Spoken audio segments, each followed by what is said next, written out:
I stood at the podium of Silvercrest University's grand auditorium, my hands resting on the smooth mahogany lectern as I gazed out at the sea of eager faces before me. It was orientation day, and as the newly appointed Dean of Academic Affairs at only 32 years old, I was about to deliver my welcome address to the incoming freshman class. The irony wasn't lost on me.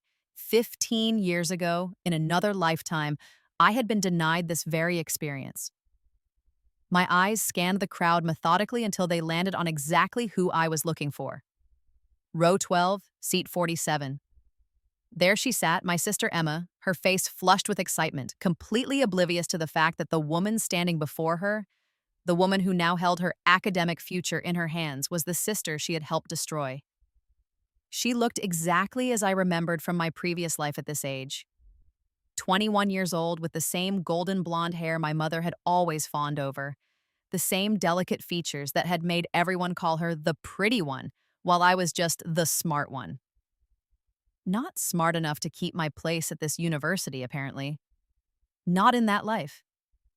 I felt a familiar burning in my chest, the same sensation I'd experienced the moment I'd woken up 15 years in the past, back in my childhood bedroom, 17 years old again, with every painful memory of my first life intact. The memories of what they'd done to me, what they'd all done. "Welcome," I began, my voice amplified perfectly through the sound system, "to Silvercrest University. You have earned your place here through hard work, dedication, and merit." The word merit tasted like vindication on my tongue. I watched Emma smile proudly, completely unaware. She thought she'd earned her place. She had no idea that in my first life, she hadn't even gotten in. She had no idea about anything. But I was getting ahead of myself. Let me take you back to where this really began, to the moment that killed me the first time. The memories of my previous life hit me like shards of glass every morning when I woke up in this second chance. The clearest and most painful memory was the day I died, at 34 years old, cold and alone in a studio apartment that I could barely afford. I had been working 3 jobs, waitressing, tutoring, and cleaning offices at night. My body had given out, a combination of pneumonia and exhaustion. I'd collapsed in that apartment, too weak to reach my phone, too poor to have had proper medical care for months. I remembered lying on that thin carpet, feeling my life slip away, and thinking about how different things could have been. But that was just the end. The real story, the one that mattered, began 17 years earlier in my first life. I had been the firstborn daughter of Michael and Patricia Chen. For the first decade of my life, I'd been an only child, doted upon, encouraged in my studies, praised for my quick mind. Then Emma came along. At first, I'd been thrilled to have a baby sister. I'd helped with feedings, changed diapers, read her stories. I'd loved her, but as she grew, something shifted in my parents. Emma was beautiful in a way I wasn't. Delicate, blonde like our mother, with big blue eyes that made strangers stop and coo. I took after our father's side, dark hair, strong features, tall and awkward through my teens. The comparison started subtly. "Emma's going to be a heartbreaker," relatives would say, and then glance at me with that pitying look. "But you're so smart. That's what really matters." Except it didn't matter, not to my parents. By the time I was in high school, the favoritism was blatant. Emma got new clothes, I got hand-me-downs from cousins. Emma got piano lessons and ballet. I was told we couldn't afford my requests for advanced to science camp. Emma's room was redecorated twice. I kept the same childhood furniture until I left home. I told myself it didn't matter. I threw myself into my studies. I was going to be someone. I was going to make them proud. I graduated as valedictorian. I got a full scholarship to Silvercrest University, one of the most prestigious institutions in the country. It covered tuition, but not room and board or expenses. I'd need about $15,000 a year from my parents for housing and necessities. We were middle class. It was doable, if tight. The acceptance letter arrived in April of my senior year. I remember running home from school, waving it in the air, tears of joy streaming down my face. I burst into the kitchen where my mother was helping 8-year-old Emma with her homework. Mom, I got in! I got into Silvercrest!" My mother looked up, and the expression on her face wasn't pride or joy. It was something else. Something that made my stomach drop, even as I was still smiling. "That's wonderful, dear," she said flatly. We'll talk about it when your father gets home. I should have known then.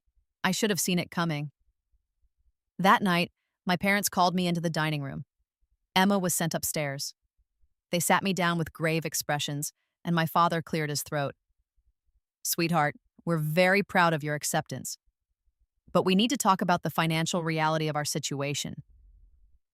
I have the scholarship, I said quickly. I just need help with housing and $15,000 a year for 4 years, my mother interrupted. That's $60,000, not counting inflation or unexpected expenses. We can make it work, I pleaded. I can get a part-time job. Emma is incredibly bright, my father said, and my blood ran cold. We've had her tested. She's gifted. She's going to need private schooling, tutors, special programs to reach her full potential. I'm gifted too, I whispered. I'm valedictorian.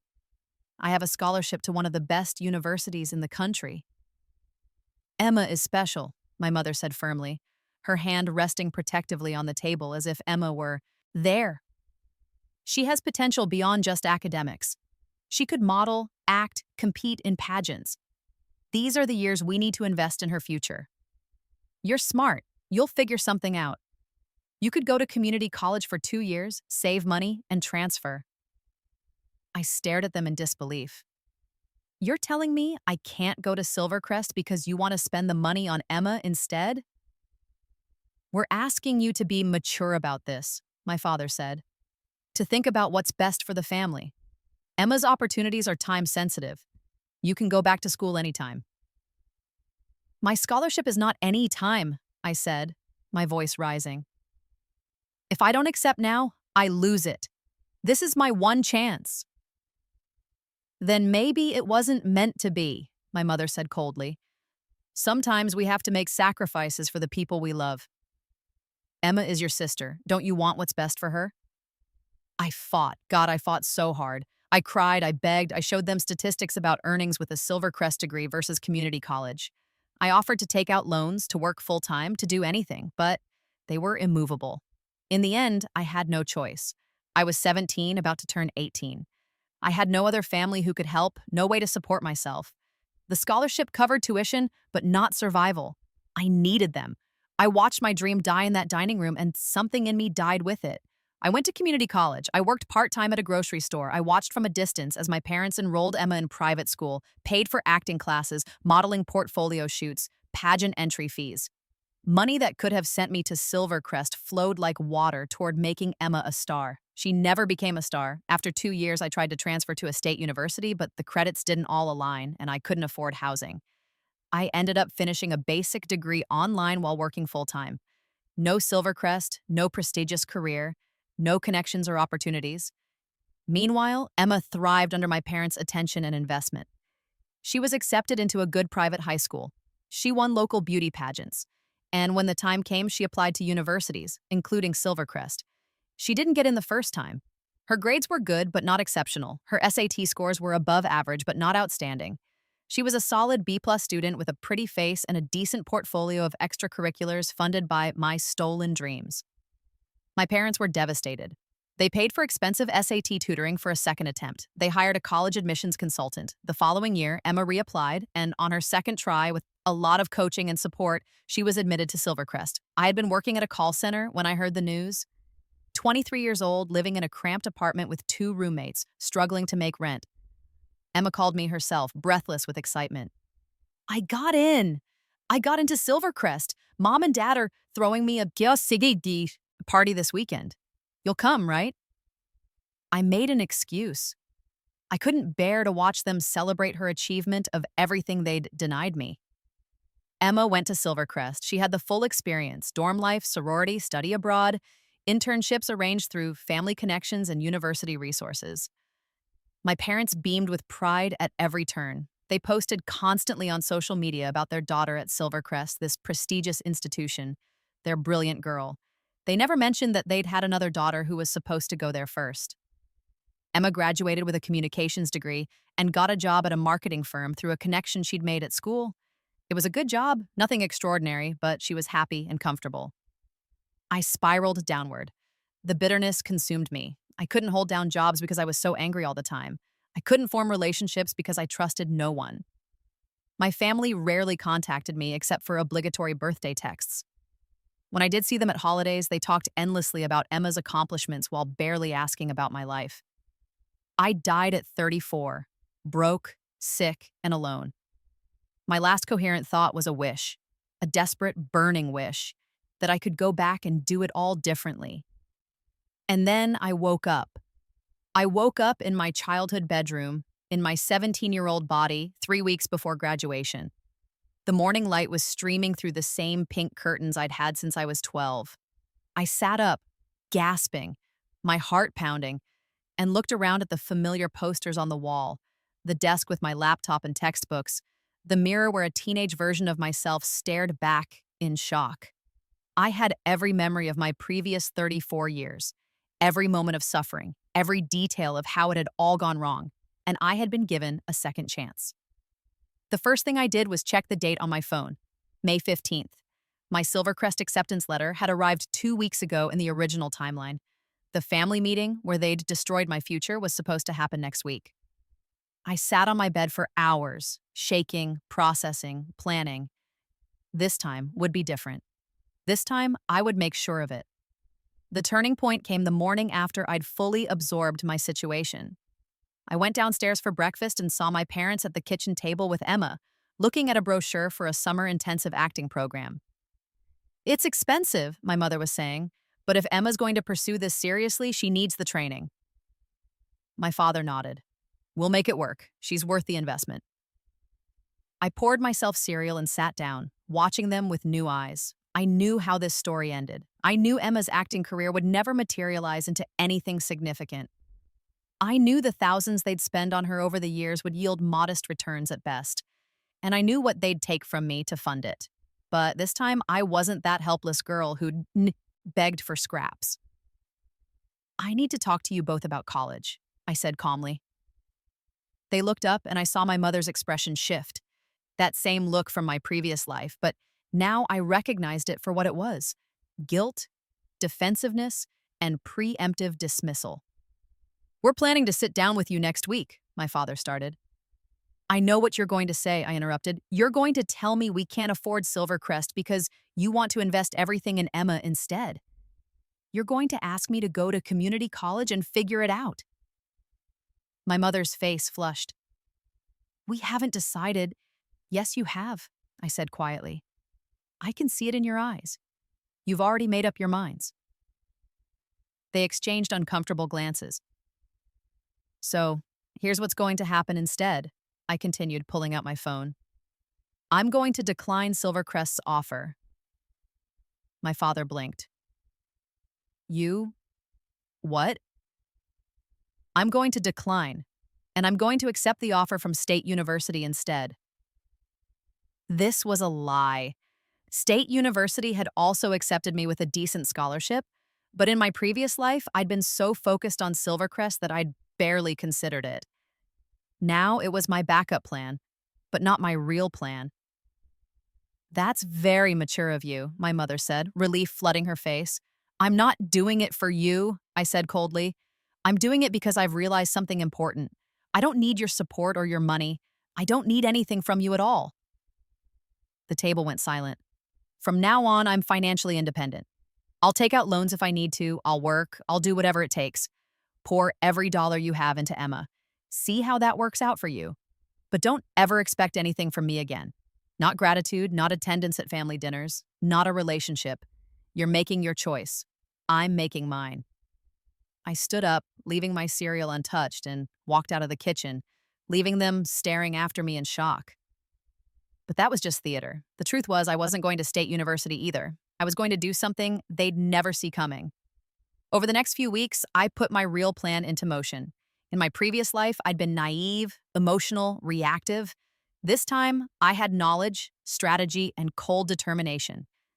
I'd died with 17 years of additional life experience, including a decade of struggling in the working world. I knew things that my 17-year-old self couldn't have known. More importantly, I remembered details about the future, not everything. My memories weren't perfect, But enough. I remembered that a small tech startup called Cloud-Based Solutions would explode in value over the next 3 years. In my previous life, I'd read about it in a business magazine while waiting at a dentist's office. The founder was a Silvercrest dropout who'd started the company in his garage. It had gone public in 2012 and made early investors rich. I remembered the winning lottery numbers for a relatively small jackpot, $50,000 that would be drawn in 3 weeks. I'd bought a ticket in my previous life out of desperation, kept the losing numbers in my wallet for years like a talisman of my bad luck. I remembered that Professor Dorothy Chen, no relation, common surname, at State University would die in a car accident in 6 months, and her position in the education department would be filled by a graduate student named Marcus Webb, who would later become a renowned educational theorist. Marcus had been my neighbor in my previous life. We'd talked a few times. He'd told me about his big break, how he'd never expected to get a faculty position so young. I had information, I had foreknowledge, and I was going to use every bit of it. First, I took the money I'd saved from birthday gifts and a part-time job, about $3,000. I bought lottery tickets for that drawing, splitting my purchases across different locations so as not to draw attention. When the numbers came up, I won $50,000. After taxes, I had $35,000. I told my parents I'd won $5,000 in a small lottery prize, enough to seem lucky but not enough to attract their attention or greed. They'd stopped caring about my finances anyway, too focused on Emma's upcoming private school enrollment. With my real winnings, I opened an investment account under my own name as soon as I turned 18. I put $30,000 into cloud-based solutions when it was still a penny stock. I kept $5,000 for living expenses. Then I accepted the state university offer with a scholarship and took out minimal loans for housing. I moved into the cheapest dormitory, got a part-time job at the library for appearances, and kept my head down. My parents were relieved I wasn't asking them for money. Emma went to her private school. The family continued without me just as they had in my previous life. But I was playing a different game now. At State University, I threw myself into academics with a focus I'd never had before. I'd lived through my 20s once already. I knew what really mattered. I didn't waste time partying or trying to fit in. I took the maximum credit load every semester. I sought out Professor Marcus Webb the moment he arrived, positioning myself as his research assistant. I impressed him with insights that seemed precocious, but were really just observations I'd learned in my previous life. Marcus became my mentor, my champion, and my ticket into the world of higher education administration. Meanwhile, my cloud-based investment grew. Within 2 years, the stock had increased tenfold. I sold at the peak and walked away with $300,000. I used that money to fund the rest of my education, pay off my loans, and invest in a diversified portfolio. By the time I finished my bachelor's degree in 3 years instead of 4, I had a nest egg of $400,000 and a stellar academic record. Marcus Webb recommended me for a master's program in higher education administration at Columbia University with a full scholarship. I was 21 years old, the same age Emma was when she started at Silvercrest in my first life. But I was already years ahead of where I'd ever gotten before. I hadn't contacted my parents since I'd moved out. They'd called a few times in the first year, mostly my mother asking if I was still upset and saying I was being dramatic. I'd stopped answering. Eventually, they stopped trying. I stalked them on social media, though. I watched Emma's life unfold just as it had before. She was thriving at her private school, preparing for her college applications. My parents posted constantly about her achievements, her beauty, her potential. Let them have their perfect golden child. I was building something they couldn't even imagine. At Columbia, I continued to excel. I focused my thesis on institutional transformation and was published in 2 academic journals before I'd even graduated. I networked ruthlessly, using the social skills I'd developed over my first lifetime. I was no longer the awkward, bitter girl I'd been. I was poised, confident, strategic. Professor Webb, now a rising star in educational theory, connected me with colleagues across the country. I did consulting work for universities, analyzing their programs and suggesting improvements. I made a name for myself as an innovative thinker in higher education reform. By the time I was 25, I had my master's degree, a PhD in progress, and a position as an assistant director of academic programs at a small but prestigious liberal arts college. My investments had grown to nearly $1 million. I lived comfortably but not ostentatiously, saving most of my earnings. I was patient. I was building toward something. And then, the opportunity I'd been waiting for finally arrived. I was 28 when I saw the posting. Silvercrest University was looking for a new director of academic innovation. It was a senior administrative position, unusual for someone my age. But the university was undergoing a transformation. They wanted fresh perspectives, someone who understood modern educational challenges. I applied. My credentials were impeccable. My publications were well regarded. My references, including Marcus Webb, now a full professor, were glowing. I got the interview. Walking onto Silvercrest's campus for the first time in this life was surreal. I'd dreamed of this place for so many years, both in my previous life and this one. The Gothic architecture, the sprawling lawns, the sense of history and prestige. This should have been mine 11 years ago. Now I was here on my own terms. I aced the interview. I presented a vision for academic innovation that drew on everything I'd learned, every insight I'd gained. The hiring committee was impressed. 1 month later, I got the offer. At 28, I became the director of Badsoan, academic innovation at Silvercrest University. I moved into my office on a bright September morning. From my window, I could see students crossing the quad. I wondered if any of them knew that one of those students should have been me over a decade ago. I didn't waste time dwelling on the past. I had work to do. Over the next 3 years, I transformed my department. I implemented new programs, brought in grant funding, published extensively. My initiatives increased student retention rates and graduation numbers. I became the youngest ever recipient of the university's Excellence in Administration Award. The university president, Dr. Catherine Morrison, took notice. She called me to her office one afternoon in my 3rd year. "You've done remarkable work," she said, studying me over her desk. "I have a proposition for you. Our Dean of Academic Affairs is retiring at the end of next year. I want you to be her replacement." I kept my face carefully neutral even as my heart raced. "I'm only 31. And you're more accomplished than people twice your age. You have the vision this university needs. What do you say?" I pretended to consider it. "I'd be honored." The announcement was made 6 months later. I would become Dean of Academic Affairs at age 32, one of the youngest deans in the university's history. The press coverage was extensive. My photo appeared in education journals, in the university newsletter, on the website, and that's when my family finally found out what I'd become. My mother called me for the first time in over a decade. I saw her name on my phone screen and let it ring through to voicemail. She called again and again. Finally, I answered. "Sweetheart!" Her voice was gushing, false warmth dripping from every syllable. "We saw the news about your appointment. We're so proud of you. We always knew you'd do great things." "Did you?" I said flatly. "Of course. You were always so smart. We were just talking about how we always supported your education. You forced me to decline my scholarship to Silvercrest so you could spend my college fund on Emma's acting classes." Silence on the other end. That's not how it was," she said weakly. "We wanted what was best for both of you. We thought community college made sense for you at the time." "What do you want, Mom?" We'd love to reconnect. It's been so long. We miss you, and Emma would love to see you. She's doing wonderfully, you know. She graduated from Silvercrest last year. Maybe you two could—" I hung up. Emma graduated from Silvercrest last year. That meant she'd been a student at the university while I was the director of academic innovation. She'd been on campus for 3 years while I was working in the administration building. She'd been here, living the life that should have been mine, and she'd never even known her sister worked there. Because I'd changed my last name.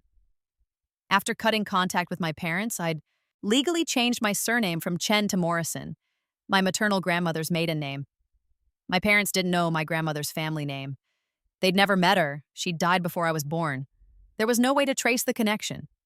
To everyone at Silvercrest, I was Dr. Catherine Morrison. Yes, I'd taken the same last name as the university president, which had actually worked in my favor, causing people to assume we might be distantly related.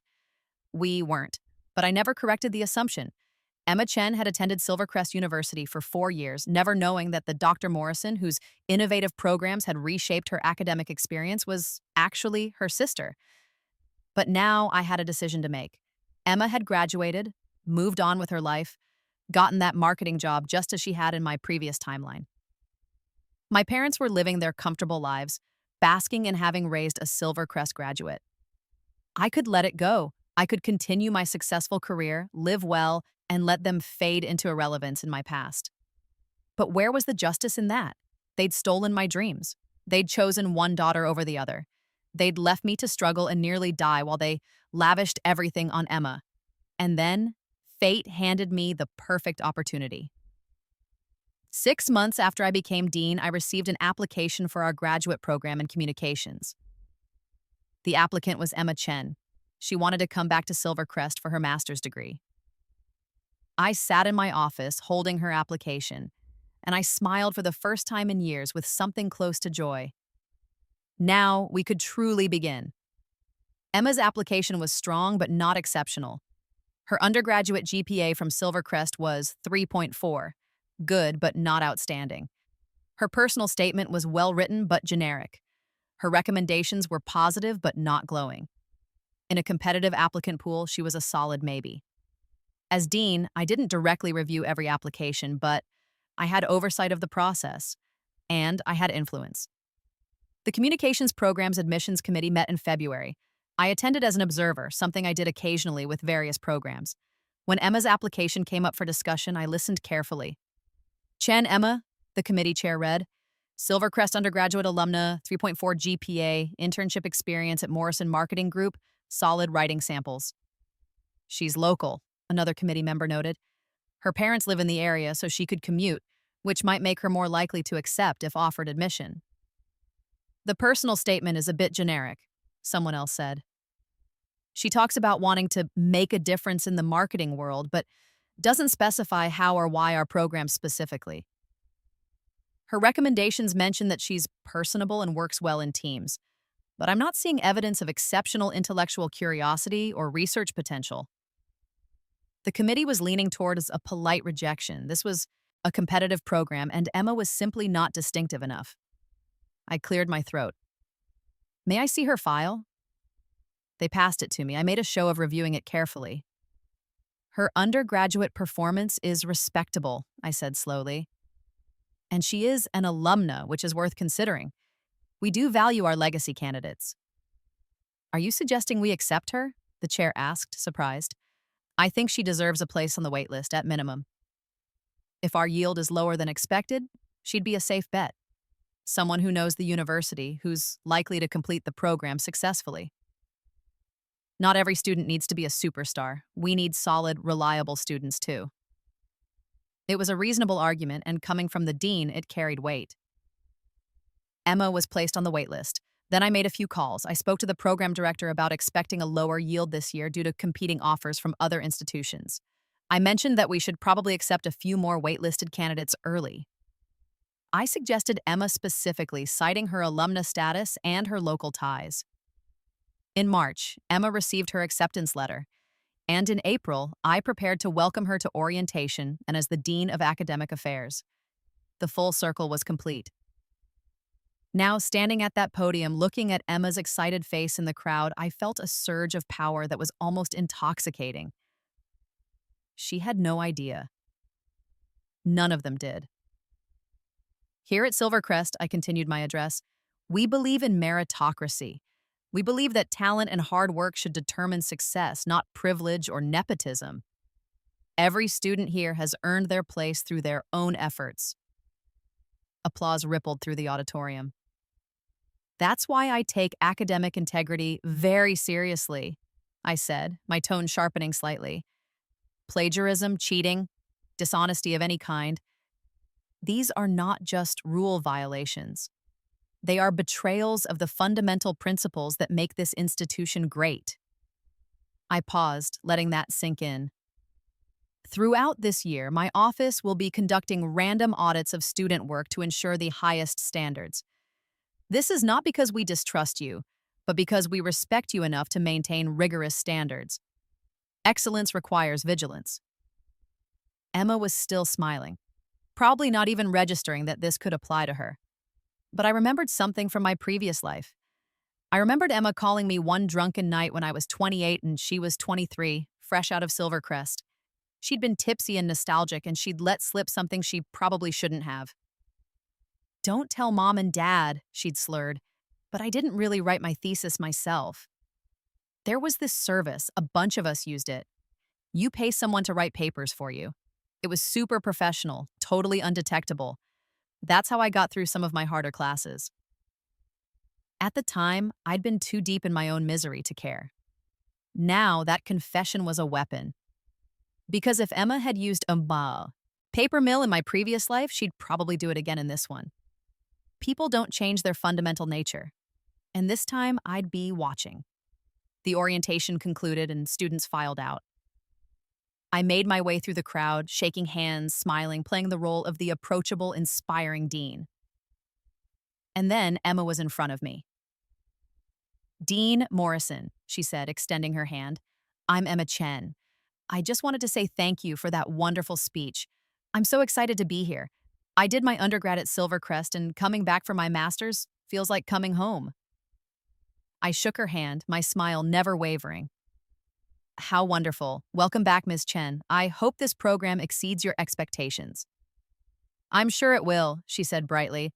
"I've heard amazing things about the changes you've implemented. You're kind of a legend around here." "I appreciate that. Tell me, what area of communications are you most interested in?"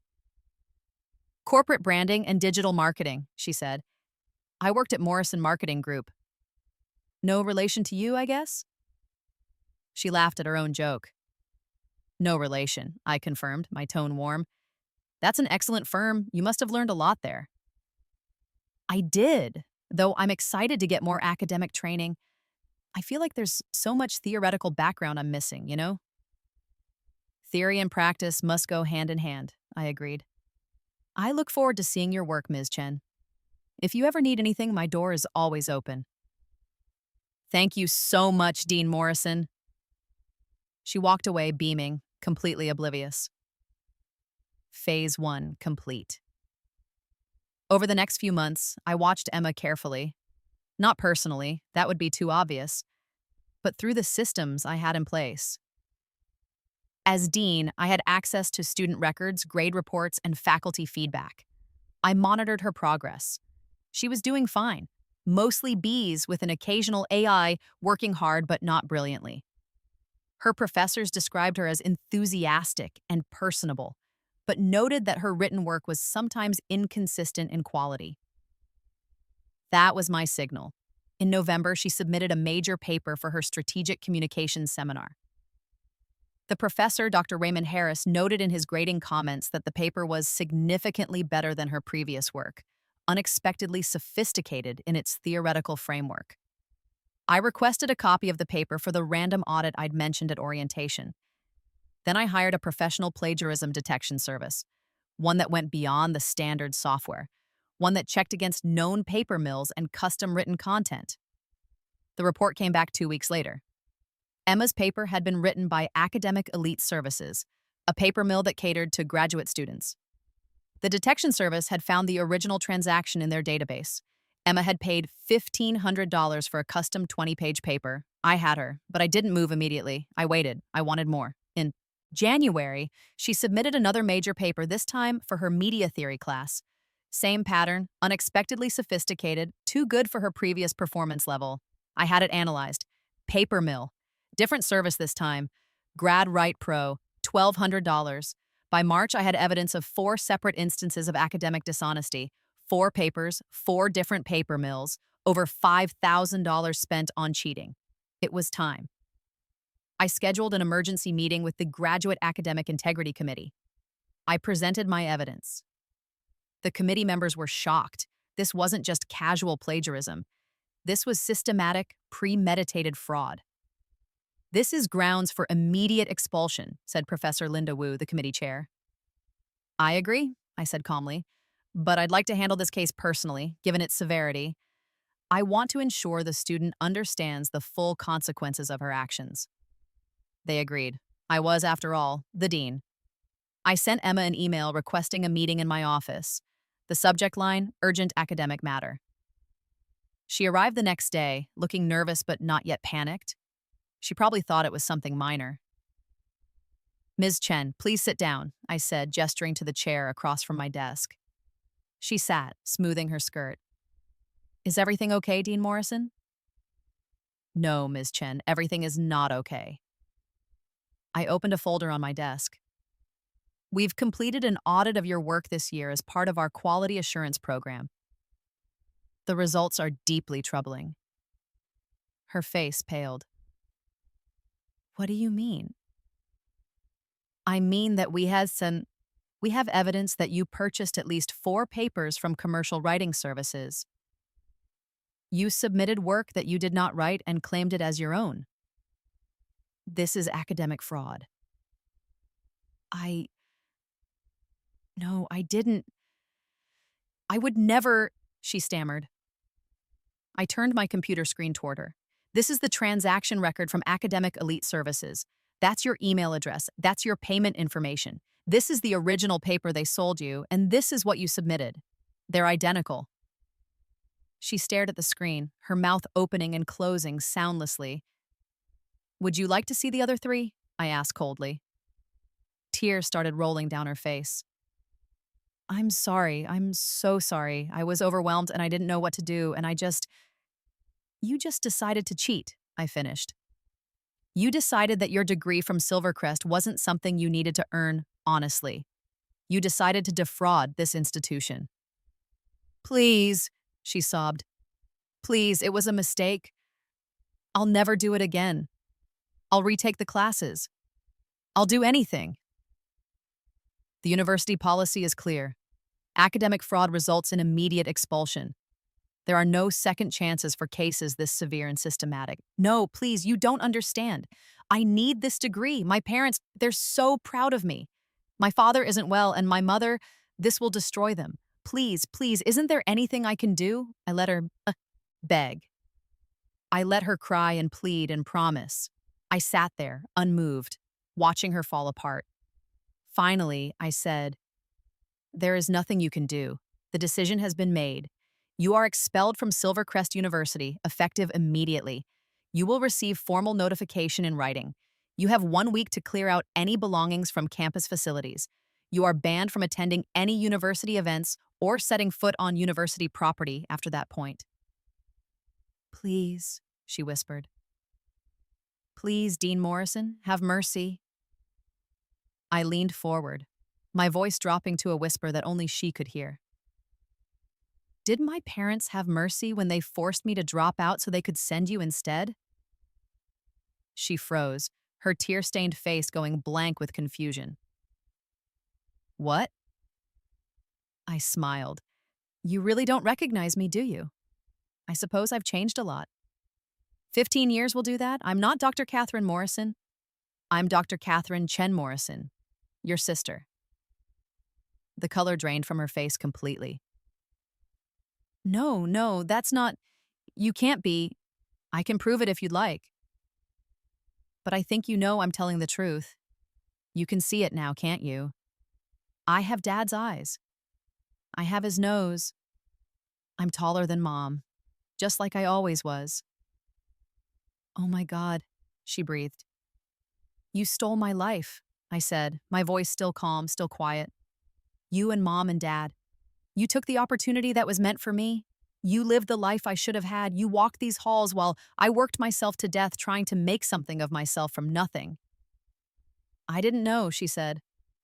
I was just a kid. I didn't understand. You're not a kid now. You're 25 years old. Old enough to know that you didn't earn what you have. Old enough to know that you've been coasting on advantages and opportunities that were stolen from someone else. Old enough to know that you're a fraud, academically and personally. She was shaking, tears streaming down her face. What do you want from me? I want you to understand what it feels like to lose everything, I said. I want you to know what I felt when I watched my dreams die because my parents decided you were worth more than me. I want you to tell them that their golden child is a cheater and a failure, I want them to know that they invested in the wrong daughter. Please, she whispered. Please, I'm sorry. I'm so sorry for what they did to you. But I was a child. I didn't make that choice. But you benefited from it, I said. You took what was mine and never once questioned whether you deserved it. You never wondered why your sister disappeared. You never reached out. You just enjoyed your perfect life. I didn't know you'd cut contact. Mom said you were just busy, that you'd moved away, and you never thought to check, to call, to try. I laughed bitterly. No, of course not. Why would you? You had everything you wanted. She was sobbing now, her shoulders shaking. I'm sorry. I'm so sorry. Your apology means nothing, I said. You're expelled. That's final. Now get out of my office. She stood on shaky legs, her face blotchy and red. She looked at me with something like horror, as if I were a monster. Maybe I was. Get out, I repeated. She fled. I sat back in my chair, my heart pounding with adrenaline and something darker, satisfaction, vindication, triumph. I'd done it. I'd taken everything from her, just as it had been taken from me. But I wasn't finished yet. That evening, I sent an email to my parents, the first communication I'd initiated in over a decade. The subject line, regarding Emma. The email was brief. Dear Michael and Patricia, by now, Emma has likely told you that she's been expelled from Silvercrest University for academic fraud. If she hasn't, let me be the one to inform you. Your daughter purchased papers from commercial writing services and submitted them as her own work. She systematically cheated her way through her graduate program. She's a fraud. I thought you should know, since you invested so much in her education. All those resources, all that money, all that faith, wasted on someone who couldn't even succeed honestly. Perhaps you should have invested in your other daughter instead. The one who became the dean of academic affairs at Silvercrest University. The one who just expelled your golden child. Yes, I'm that daughter. Surprise. Dr. Catherine Chen Morrison. I hit send and closed my laptop. My phone rang 30 seconds later. I didn't answer. It rang again and again. Text messages flooded in. Is this some kind of joke? This can't be real. Please call us. We need to talk. How could you do this to your own sister? We're coming to your office tomorrow. I blocked their numbers. The next morning, they did show up at my office. Security stopped them at the building entrance. I'd put them on a no-contact list and instructed that they were not to be allowed access to me. I watched from my window as they argued with the security guard, my mother gesturing wildly, my father red-faced with anger. Eventually, they left. They tried to go to the university president, Dr. Catherine Morrison, the original one. They tried to file a complaint to claim I had a conflict of interest, that my judgment was biased. Dr. Morrison called me to her office. I've had some complaints about the Emma Chen expulsion. I expected that, I said calmly. Her parents are trying to interfere. They're also my parents, which they're using to claim bias. Are they your parents? Dr. Morrison asked, her eyebrows raised. Biologically, yes. I cut contact with them over a decade ago for personal reasons. I didn't realize their daughter was the Emma Chen, who'd applied to our program until after she was accepted. We have different last names now, and I don't review every application personally. And the expulsion is completely by the book. We have ironclad evidence of systematic academic fraud. The Graduate Academic Integrity Committee reviewed the case and agreed with the decision. My personal history with the student is irrelevant to the facts of the case. Dr. Morrison studied me for a long moment. The evidence is solid? Absolutely. I can show you everything. I did. She reviewed it all, the paper mill receipts, the comparison documents, the committee notes. This is clear-cut, she said finally. The expulsion stands. If her parents continue to harass university staff, we'll pursue legal action. Thank you. She looked at me with something like sympathy. This must be difficult for you. Not as difficult as they made things for me, I said quietly. She nodded. I've always admired your resilience, Catherine. Now I understand where it comes from. The university released a statement supporting my decision and warning that further harassment would result in legal action. My parents backed off, at least publicly, but the damage to their family was just beginning. Emma's expulsion made local news, not front page news, but enough that people in the education sector heard about it. Silvercrest graduate student expelled for systematic academic fraud, read the headline in the Higher Education Chronicle. Her employer, Morrison Marketing Group, saw the article. They called her in for a meeting. They asked about her undergraduate degree, whether it was legitimate. They started questioning the quality of her work. 2 weeks later, she was fired. My mother called Emma constantly, I learned later. Emma eventually told me everything when she finally reached out months later.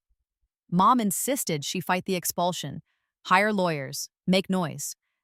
But there was no fighting it. The evidence was overwhelming. Dad's health, already declining, worsened with the stress. He'd been so proud of his Silvercrest daughter. Now everyone knew she was a cheater. Emma moved back home, unable to afford her apartment without a job. She applied to other positions, but the expulsion followed her. Any job in communications or marketing would do a background check and find the disciplinary record. She was unhireable in her field. Meanwhile, my career continued to soar. The university praised my commitment to academic integrity. I was invited to speak at national conferences about maintaining standards in higher education. I published papers on ethics in academia. I was celebrated for the very thing that had destroyed Emma. 6 months after the expulsion, Emma found me waiting outside a coffee shop near my home. She looked terrible. Thin, dark circles under her eyes, her expensive clothes replaced with worn jeans and an old sweater. Please, she said when she saw me. Please, I just need 5 minutes. I should have walked away, but curiosity got the better of me. 5 minutes, I said. We sat at an outdoor table. She clutched a coffee cup with shaking hands. I've lost everything, she said. My degree, my career, my reputation. Mom and Dad barely speak to me. I can't find a job. I'm broke. Good, I said simply. I know you hate me, she continued, her voice breaking. I know you have every right to, but please tell me what I can do to make this right. Tell me how to fix this. You can't fix it, I said. That's the point. Some things, once broken, don't get repaired. You and Mom and Dad broke me. You destroyed my future. I was 17 years old and you took everything from me. Do you have any idea what that did to me? I was 8, she whispered. I was 8 years old. I didn't choose what they did. But you enjoyed it. You took it all and never questioned it. You never thought about where I was or what had happened to me. You were too busy living your perfect life. I'm sorry, she said, tears spilling over. I'm so sorry. You're right about everything. I was selfish and blind and I took it all for granted. But I'm trying to understand now. I'm trying to see what I did wrong. What you did wrong? I laughed harshly. You cheated. You committed fraud. You didn't earn anything you got, not the opportunities they gave you, not the degree you bought with their money, not the grades you paid someone else to write. You're a fraud from beginning to end. I know, she sobbed. I know I am, and I'm paying for it. Please, isn't that enough? Haven't I suffered enough? I looked at her, really looked at her, and for the first time I felt something other than rage.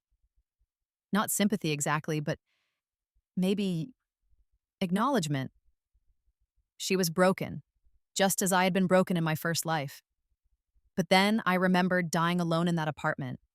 I remembered the years of bitterness and poverty and pain. I remembered begging my parents to let me go to Silvercrest and watching them choose her instead. No, I said quietly, it's not enough. You suffered for 6 months. I suffered for 17 years. You lost 1 degree and 1 job. I lost my entire future. You're inconvenienced. I was destroyed. Then what do you want? She asked desperately. What will make this right? Nothing will make it right, I said. That's what you need to understand. There is no redemption arc for you. There is no forgiveness. There is only consequence. You live with what you did and what was done to you because of what you did, and you accept that this is what you deserve. That's cruel, she whispered. Yes, I agreed. It is, but not as cruel as what was done to me. I stood up to leave. Wait, she said. Just, can I ask you one thing? What? Do you really hate me, or do you hate them? I considered the question. Both, I said finally. I hate them for what they did. And I hate you for not caring that they did it. I walked away and didn't look back. 2 years passed. I turned 34, the age I'd been when I died in my previous life. Instead of dying alone in a studio apartment, I was promoted to Vice President of Academic Affairs at Silvercrest University. I had a beautiful home, financial then, security, respect, and influence. I'd won. But winning, I discovered, felt emptier than I'd expected. I'd imagined that destroying my family's peace would bring me satisfaction. And it had. Initially. But as time passed, the satisfaction faded, leaving behind something else. A hollowness that I hadn't anticipated. I threw myself into my work. I dated occasionally, but nothing serious. I had colleagues and professional acquaintances, but few real friends. I'd spent so many years focused on revenge that I'd forgotten how to build a life that was about something other than retribution. One evening, I was working late in my office when there was a knock on my door. "Come in," I called, expecting campus security or a late working colleague. It was Emma. She looked different than the last time I'd seen her, healthier, more composed. She was dressed professionally, not expensively, but neatly. "How did you get in?" I asked, my voice cold. "I have a meeting with the custodial supervisor tomorrow morning," she said. "I work for a cleaning company now. We just got the contract for this building. I'm doing the night shift tonight." I stared at her. Emma, who'd been raised to be a star, was working as a janitor. "I'm not here to cause trouble," she said quickly. I saw your light on and I thought I should tell you. I'll be working in this building regularly. If that's a problem, I can request a transfer." "It's fine," I said stiffly. "Do your job, I'll do mine. We don't need to interact." She nodded. "Okay, I just wanted to be upfront about it." She turned to leave, but I found myself asking, "How are you?" She turned back, surprised. "I'm okay, better than I was. I'm in therapy, I'm working on myself. The job isn't glamorous, but it's honest work, and that matters to me now." "And Mom and Dad?" Her face fell. "Dad died 8 months ago. Heart attack. Mom, she's not doing well. She blames me for everything, including his death. We barely speak." I felt a pang of something, not quite guilt, but something adjacent to it. I didn't know about Dad. "Why would you?" Emma said. "We're not family anymore." "Not really." She left, pushing her cleaning cart down the hallway. I sat at my desk for a long time after that, staring at my computer screen without seeing it. Dad was dead. I'd wanted them to suffer, but I'd never wanted anyone to die. Had the stress of Emma's expulsion contributed to his heart attack? Maybe. Probably. I should have felt victorious. Instead, I felt nothing. Over the following weeks, I'd occasionally see Emma in the building late at night. She'd nod politely when our paths crossed. We never spoke beyond basic pleasantries, but I found myself watching her. She worked hard, I noticed. She was thorough, professional. She didn't complain or shirk duties. She was just there, doing an unglamorous job without the expectation of anything more. One night, I was working particularly late, past midnight. Emma knocked on my doorframe. "I have to clean this office," she said. "Is this a bad time?" "No, it's fine. I'll step out." "You can stay if you need to keep working. I'll just work around you."